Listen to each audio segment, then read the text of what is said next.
Hello there, everybody. I hope you've all had a wonderful work week.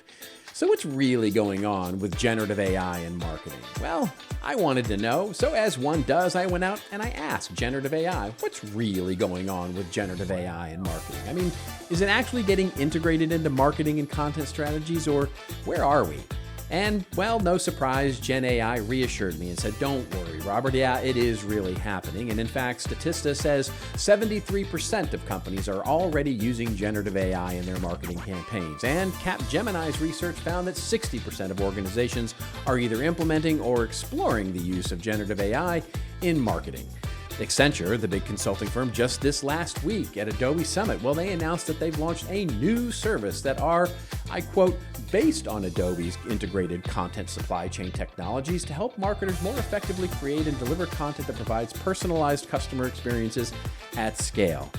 That is a whole lot of buzzwords, and I defy you to find a recent press release that has more than they do in that one. And just this last week, Andreessen Horowitz, yes, the big venture capital firm, well, they released research and says they were shocked. I mean, shocked, I tell you, about how the attitudes around budgeting and planning for generative AI have changed for the better in the last 6 months. But I just, well, I don't see it. I mean, that doesn't mean it's not happening, of course. I mean, I don't see it all the time, but let's dig a little bit, shall we? Because I gotta be honest, if you read the news, even if you've been experimenting with hashtag all the AI tools, it can feel like everybody's moving a lot faster than we are. But is that really true? I mean, are we behind or what? Let's, take a breath, because I don't know about you. Honestly, right now, it feels like there's a whole lot of use cases and not a lot of, use. This is a few minutes of what's new in marketing that might help you lead your business's strategy. Let's go ahead and roll.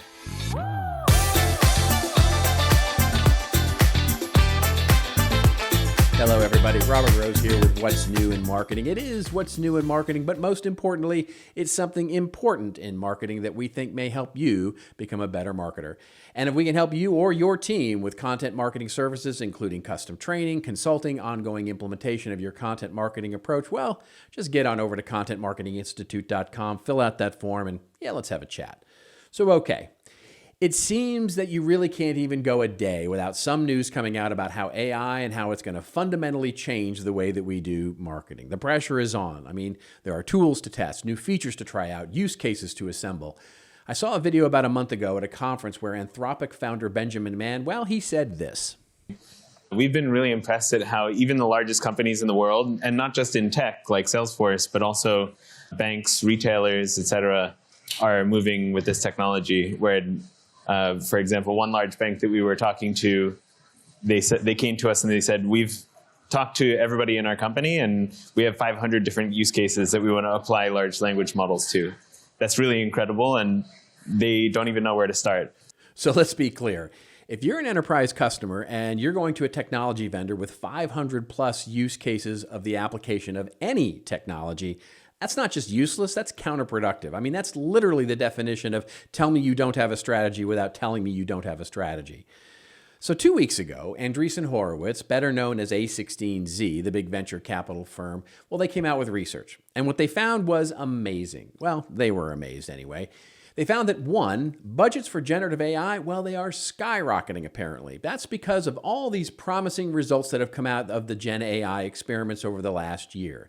They found that enterprises are planning to increase their spend on Gen AI from 2x to 5x this year, 2024, moving from $7 million on average per enterprise to more than $18 million per enterprise this year. They also found that leaders are reallocating this AI investment from, quote, innovation budgets, end quote, and into other areas. The data found that budgets are now coming from IT, from business units, from R&D, from development, all sorts of other areas.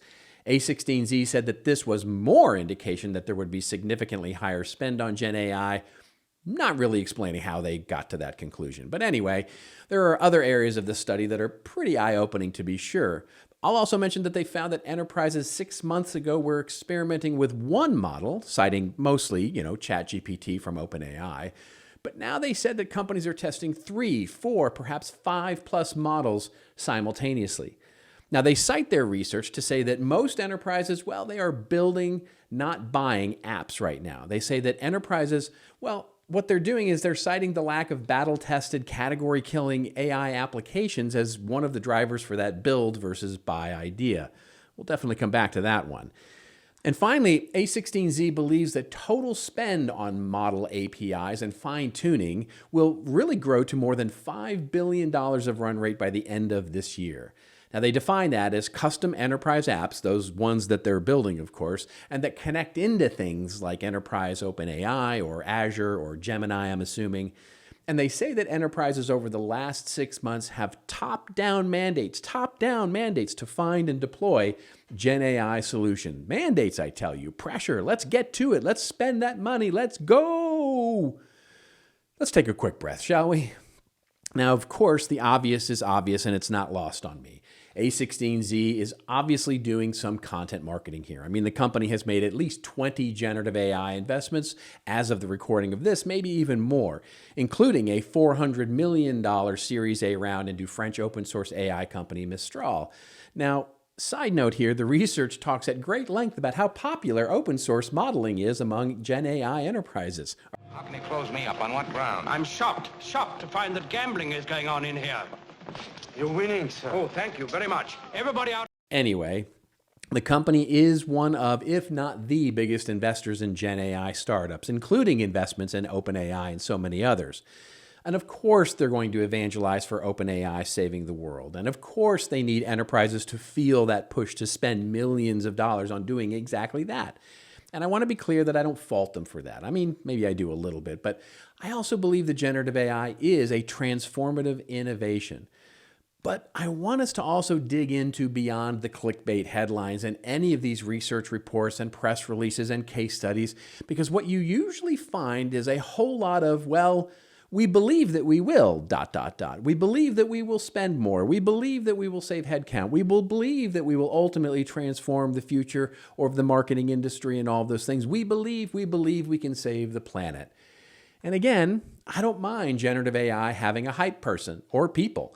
I mean, that's at the heart of great marketing. That's absolutely a point of view about the world. But I just want us, the marketers, the practitioners, the ones who have the opportunity to make use of all this stuff, to have, well, as Coach Taylor from Friday Night Lights might say, clear eyes, full hearts, can't lose. So just consider a different hypothesis for a moment. Just consider, what if many enterprises have put a bit of a pause on all of their enterprise technology change initiatives?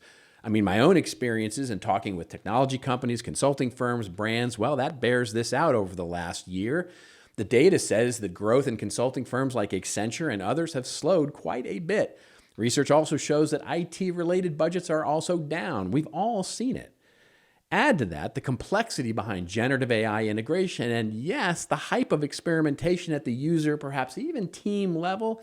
Well, it feels like there's just so many use cases, so many anecdotal success stories, so many new capabilities that aren't really about efficiency or loss of headcount at all.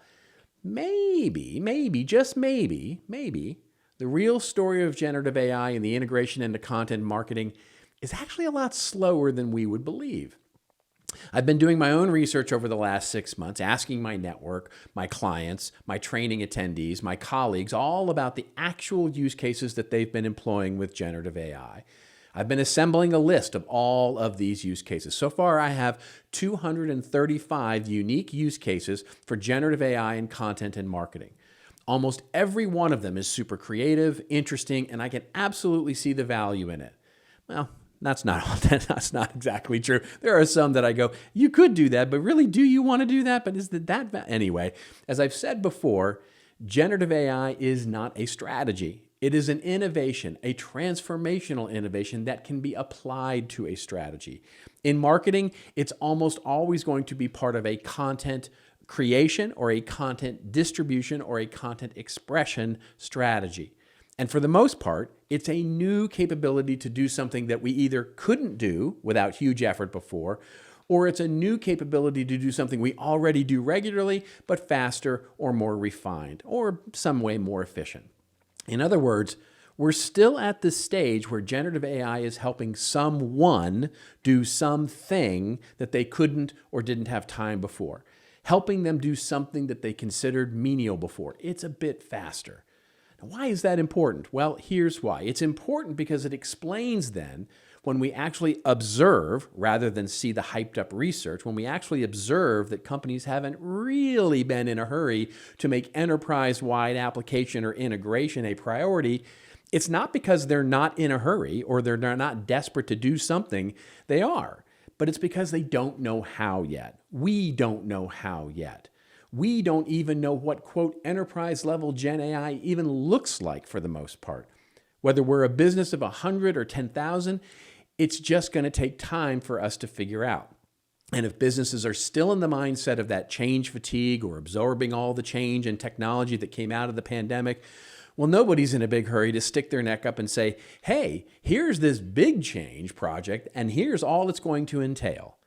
So the lesson in all of this is if your senior leadership is pressuring you or your team for how Gen AI is going to create efficiency, add capability, or future-proof some competitive advantage, the answer isn't, okay, well then give us a budget for all these models that we can build our 500 use cases around.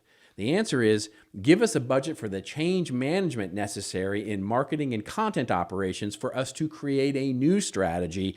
Then we can see what the prioritized use cases for the generative AI innovation and how much budget for technology we might actually need. Take a breath. Make the case for how you'll change with the technology, not make a list of all the ways the technology is going to change you. And that is a few minutes of what's new in marketing that I hope helps you become a better marketer. And if we can help you think through some of these issues, won't you reach out? We can help. In the meantime, remember, it's your story to tell. Figure out what it is, and maybe then Gen AI will help you tell it better, or maybe it won't. I'll see you next week.